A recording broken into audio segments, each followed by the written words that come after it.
नमस्कार, city centre show में आपका स्वागत है। मुंबई से मैं हूं पूजा भारद्वाज और महाराष्ट्र के मुख्यमंत्री उद्धव ठाकरे के आवास मातोश्री के बाहर इस वक्त हम मौजूद हैं।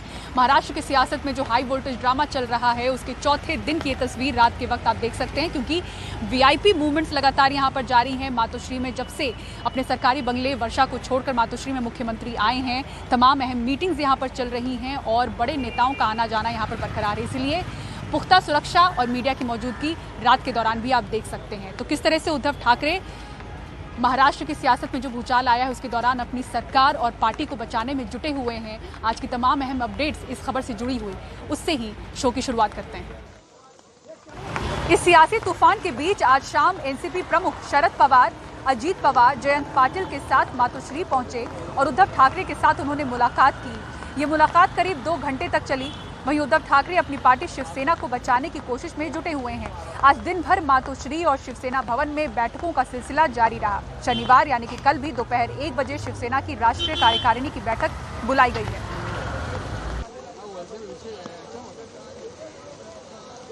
एकनाथ शिंदे के नेतृत्व में शिवसेना के विधायकों की बगावत का आज चौथा दिन है, लेकिन अभी तक कोई भी समाधान निकल कर नहीं आया है।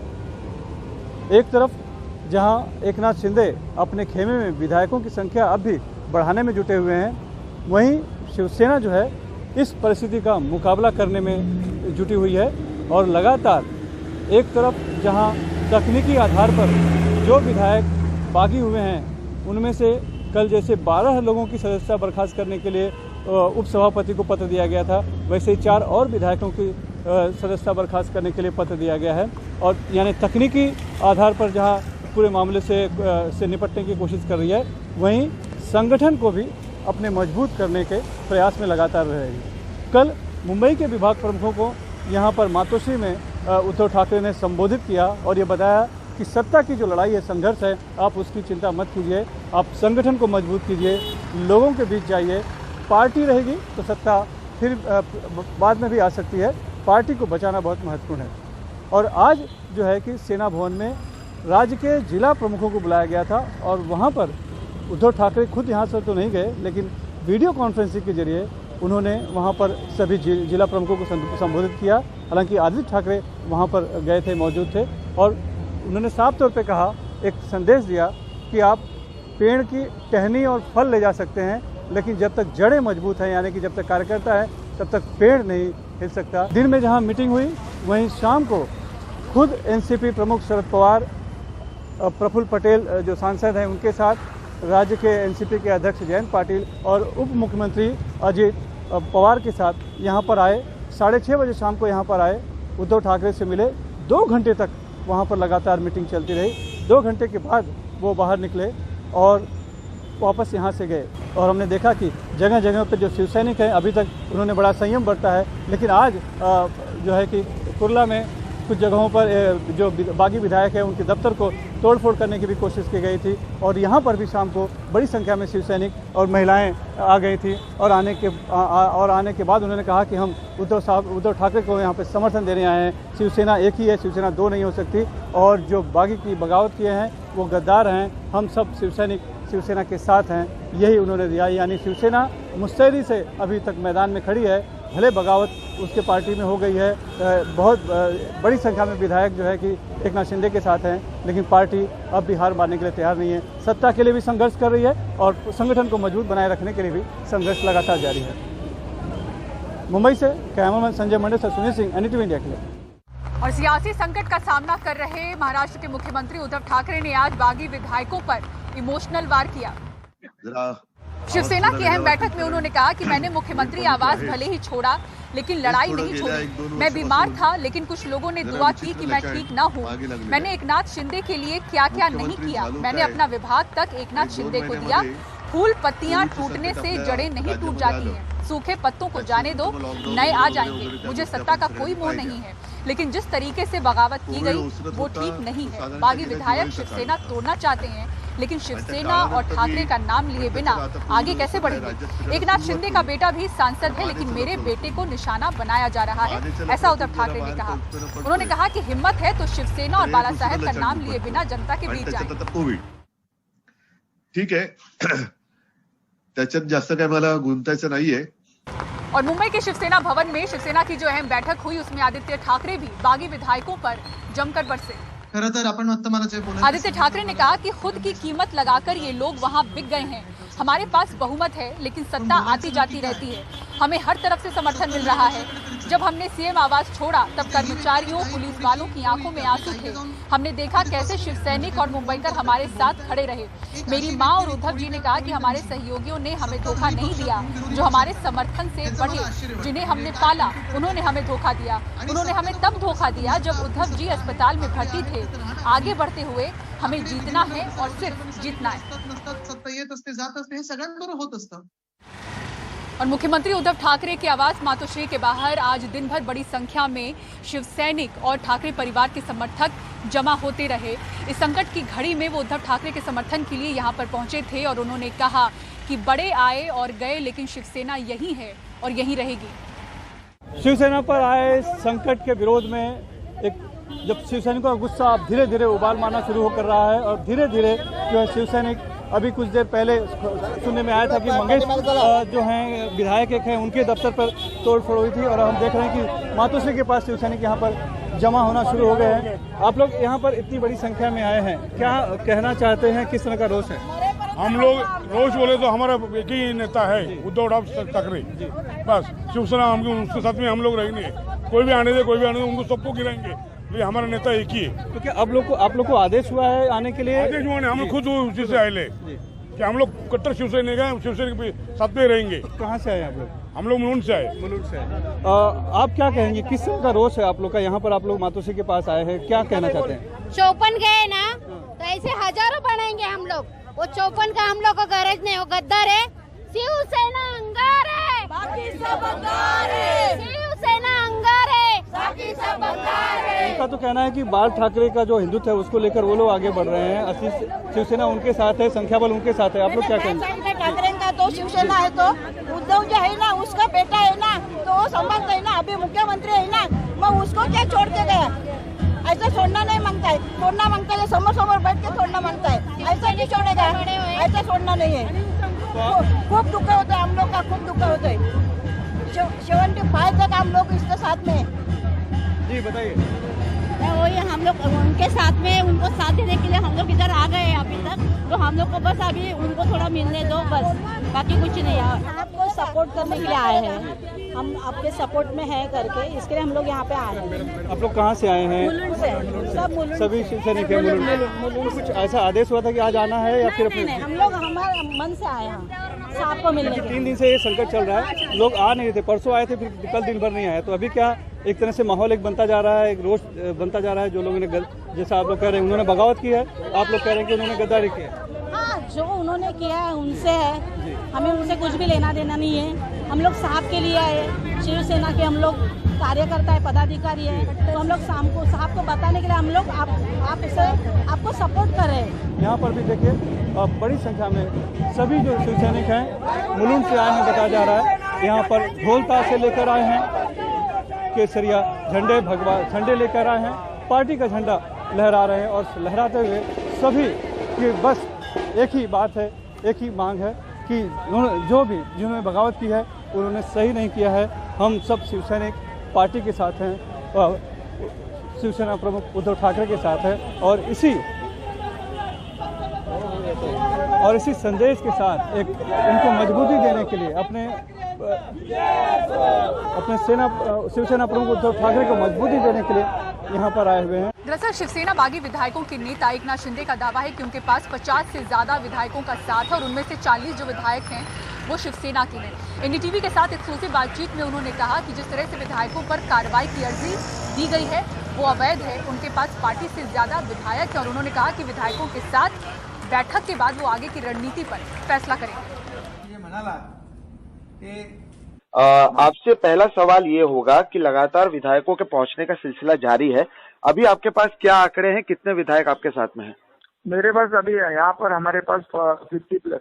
और इसमें शिवसेना के 37 से ज्यादा विधायक हैं या अभी भास्कर यादव के भी रीचेबल नहीं होने की बात आ रही है? नहीं, अभी तो हमारे पास 37+ हो चुके हैं। अच्छा, हो गए लगभग 40 लगभग हो चुके हैं, क्या और भी लोग आएंगे वहाँ पर भाई? आप क्या एक्सपेक्ट कर रहे हैं कि और भी? जिनको हमारे ऊपर, हमारी स्टैंड के ऊपर भूमिका, जो हमारी आइडियोलॉजी है, महाराज साहब की जो भूमिका, वो हम लोग आगे ले जाना चाहते हैं, और जिसको ये पसंद है वो आएगा। कल आप और आपके साथ ऐसे 12 विधायकों की जो सदस्यता है उसे रद्द करने की अपील की गई है, एक प्ली दी गई है, आप इसे किस तरह से देखते हैं? ये कहा गया वो इलीगल है, उनको कोई अधिकार नहीं है। मेजोरिटी में हम लोग है, और डेमोक्रेसी में नंबर्स को, मेजोरिटी का बहुत इम्पोर्टेंस होता है। वो इलीगल है, वो कोई भी ऐसा इलीगल सस्पेंशन कर नहीं सकते, और मीटिंग अटेंड नहीं किया और उसको नोटिस देने का, पहली बात तो उनको जो व्हिप है सुनील प्रभु, उनको कोई राइट नहीं है, क्योंकि वो माइनॉरिटी में है और मेजोरिटी में हम लोग है, इसलिए कोई भी सस्पेंशन होगा नहीं। ये डराने की बात है, कोई डरने वाला नहीं है। हमारे सब एमएलए पूरी तरह तैयार है। हमारी जो महिला बहनें जो है उनको 2 नोटिस दिया है, उन्होंने भी कहा ऐसी 10 नोटिस आए तो हम लोग डरते नहीं। अच्छा, क्या आप लोग भी डिप्यूटी स्पीकर के पास जाएंगे? क्या आप लोग भी अपना समय मांगने वाले हैं, या आप लोग राज्यपाल के पास जाने की तैयारी कर रहे हैं? नहीं, देखिए, हमारे ऊपर, हमारे को जो लेटर लिखा है, नोटिस दिए, वो इलीगल है, उसके ऊपर कोई कार्रवाई नहीं होनी चाहिए, ऐसा हम लोग डिप्टी स्पीकर को रिक्वेस्ट करेंगे। क्या आप धन्यवाद। गवर्नर से बात करने वाले हैं? अगर हमारी अभी बैठक होने के बाद तय कर लेंगे। और मुख्यमंत्री से क्या चर्चा शुरू है, या वो अब वो रास्ता बंद हो चुका है उद्धव ठाकरे? अभी ऐसी कोई चर्चा शुरू नहीं। ओके, ठीक है, थैंक यू। गुवाहाटी में एकनाथ शिंदे बागी विधायकों के साथ होटल में जमे हुए हैं और आज पहली बार 3 घंटे के लिए एकनाथ शिंदे होटल से बाहर गए। सूत्रों के मुताबिक पता चल रहा है कि वो अपनी लीगल टीम से मिलने के लिए बाहर गए थे। और इस पूरे प्रकरण में, इस पूरे मामले में बीजेपी की भूमिका क्या है, बता रहे गुवाहाटी से हमारे सहयोगी रतनदीप चौधरी। असम के गुवाहाटी में सिर्फ बारिश ही नहीं हो रही है, मेरे पीछे ये जो होटल है रेडिसन ब्लू, यहाँ पे भी जो शिवसेना और उनके सहयोगी जो निर्दलीय विधायक हैं महाराष्ट्र के, उनकी भी बारिश हो रही है। एकनाथ शिंदे के खेमे में अब 38 शिवसेना के विधायक हैं और इसके साथ 9 इंडिपेंडेंट विधायक हैं और भी कुछ विधायक आने वाले हैं, ऐसा खबर है। और इस खबर के साथ और भी एक महत्वपूर्ण खबर ये है कि पिछले 3 दिन इस होटल के अंदर ही बैठ के जो पॉलिटिकल परमुटेशन और कम्बिनेशन कर रहे थे एकनाथ शिंदे, इसके बाद आज पहली बार वो बाहर निकल के आए। वो 3 घंटे के लिए होटल में नहीं थे। होटल के अंदर के सूत्रों के मुताबिक हमें पहले खबर लगी कि वो कोई मंदिर में पूजा देने के लिए गए हैं, कोई शिव मंदिर में, मगर अब जो बाकी सूत्रों के हवाले से खबर लग रही है कि ऐसा दिख रहा है कि महाराष्ट्र में जो लड़ाई है वो अब कानूनी लड़ाई बनने जा रही है और इसके लिए एकनाथ शिंदे भी तैयार हो रहे हैं। हमारे जो सूत्र हैं उनके मुताबिक जो खबर लग रही है कि महाराष्ट्र से उनकी जो लीगल टीम है उसके कोई लोग आए हुए हैं, वो इस होटल में नहीं रह रहे हैं, मगर आज एकनाथ शिंदे बाहर निकल के जाने के बाद उनके साथ उन्होंने मीटिंग की।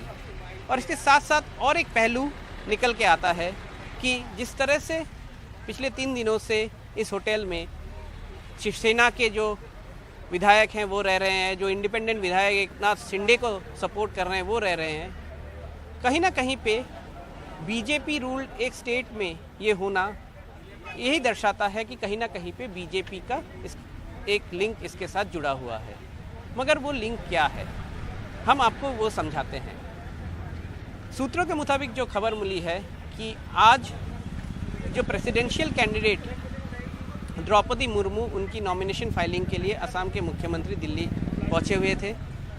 उनकी वहां पे जो बीजेपी की केंद्रीय नेता हैं, कुछ लोगों के साथ बात हुई। एक केंद्रीय मंत्री जो कि महाराष्ट्र से हैं, उनके साथ भी बात हुई। और असम के मुख्यमंत्री लौट के आने वाले थे मगर वो नहीं आए। उनको फिर से केंद्रीय नेतृत्व ने, जो कि बीजेपी की टॉप लीडरशिप है, उन्होंने बुला लिया। बीजेपी के सूत्रों के मुताबिक ये खबर है। दिल्ली में कुछ मीटिंग और भी होने वाली है। तो जैसा देखा जा रहा है कि देश में बहुत सारे बीजेपी शासित प्रदेश हैं, मगर असम में ही क्यों भेजा गया, शायद इसका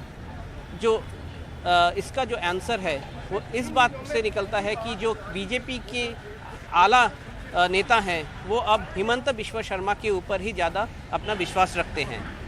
और पिछले 3 दिनों में इस होटल के अंदर सूत्रों के मुताबिक जो खबर हमें मिली है कि 3 बीजेपी के मंत्री यहाँ पे जो शिवसेना के विधायक हैं, महाराष्ट्र के जो विधायक हैं, ये लोग जो रह रहे हैं, इसकी जो पूरी लॉजिस्टिक है, इसका पूरा देखभाल असम के 3 मंत्रियों के ऊपर है।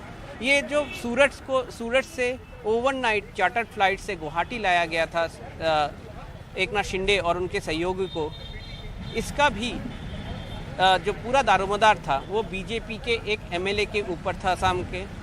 बीजेपी के और एक सांसद असम के, उनको पूरा जो ये ऑपरेशन कमल है इसको कोऑर्डिनेट करने का रिस्पॉन्सिबिलिटी दिया गया है। ये सभी जो नेता हैं बीजेपी के असम के, चाहे वो मंत्री हो, चाहे वो एमपी हो, चाहे वो विधायक हो, ये सभी मुख्यमंत्री हिमंता बिश्वा शर्मा के करीबी माने जाते हैं। और इसके साथ साथ ही अंदर में बहुत सारे बीजेपी युवा मोर्चा के सदस्य भी हैं जो कि बारी बारी से अंदर रहते हैं। वो पूरे सिचुएशन को मॉनिटर करते हैं और जो शिवसेना के विधायक हैं उनको किसी भी मदद की अगर ज़रूरत हो वो भी पहुंचाते हैं। ये भी बीजेपी के ही सूत्रों से हमें पता लगा है। मगर कोई भी बीजेपी का मंत्री, बीजेपी का एमपी या फिर विधायक शिवसेना के जो इंटरनल मीटिंग्स हो रही है अंदर, उसमें वो लोग भाग नहीं लेते हैं। वो सिर्फ लॉजिस्टिक मैनेजमेंट तक ही अपने आप को सीमित रखते हैं।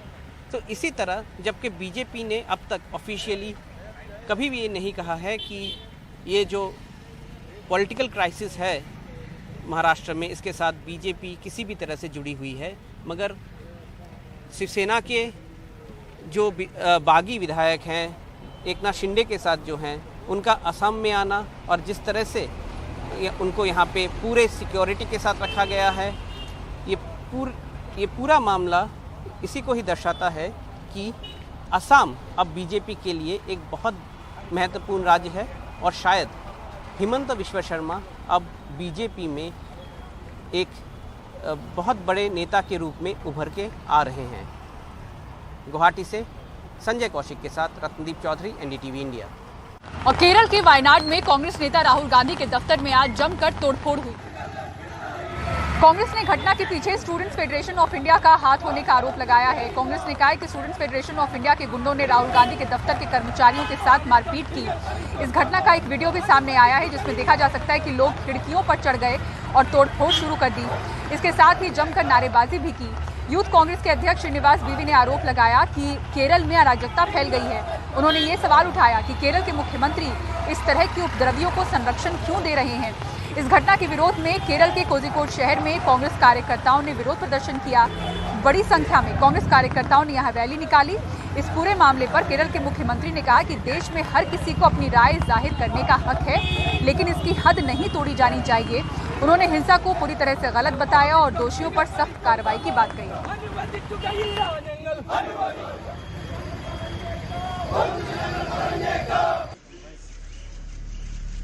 अगले राष्ट्रपति के तौर पर द्रौपदी मुर्मू की उम्मीदवारी का प्रस्ताव प्रधानमंत्री मोदी के अलावा अमित शाह, राजनाथ सिंह, जेपी नड्डा, लल्लन सिंह, पशुपति पारस, रेणु देवी और तारकिशोर प्रसाद ने रखा।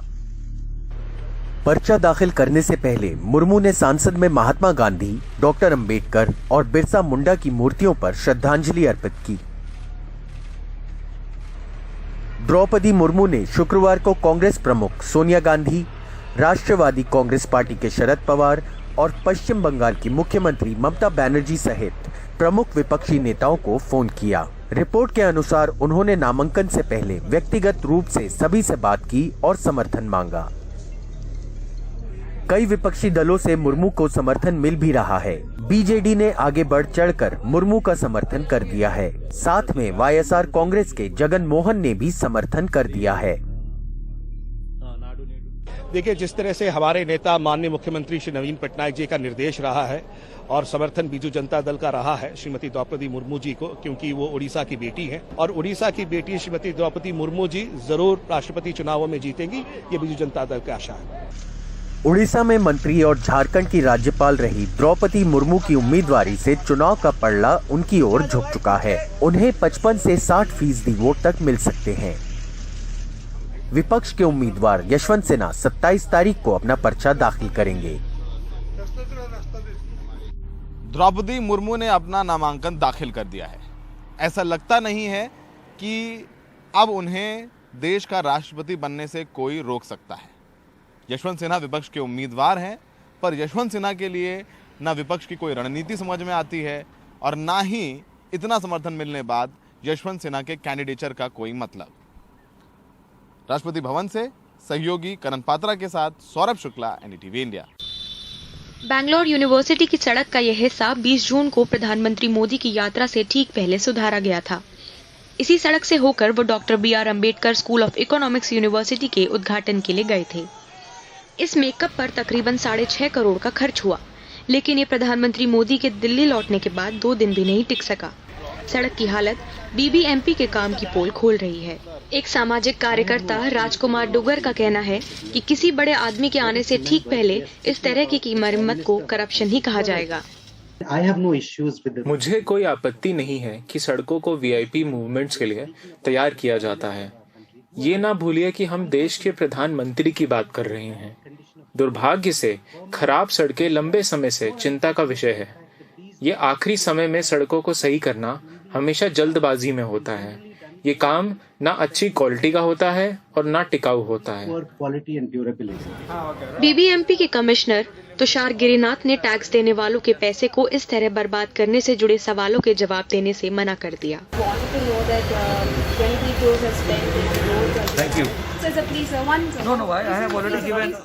मुख्यमंत्री बसवराज बोम्मई चुनावों से तकरीबन 1 साल पहले मंत्रिमंडल में फेरबदल पर बातचीत करने के लिए दिल्ली में हैं।